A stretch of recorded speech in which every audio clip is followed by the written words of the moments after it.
Ang hiwalayang Maris Racal at Rico Blanco ay nagdulot ng iba't ibang reaksyon mula sa kanilang tagahanga at sa publiko. Bagaman hindi sila nagbigay ng detalye tungkol sa dahilan ng kanilang paghihiwalay, maaari pa rin tayong makakuha ng ilang aral mula dito. Isa, respeto sa privacy. Mahalaga ang pagpapahalaga sa privacy lalo na sa personal na buhay.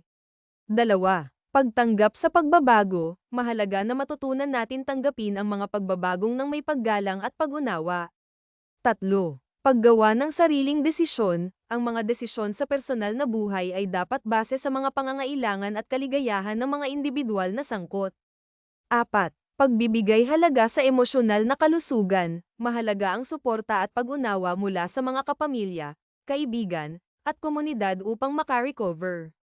Ang hiwalayang Maris Racal at Rico Blanco ay nagbibigay daan sa atin upang pag-isipang mabuti ang aspeto ng pag-ibig at personal na relasyon, pati ang tamang paraan ng pagtugon at pagrespeto sa mga pangyayari sa buhay.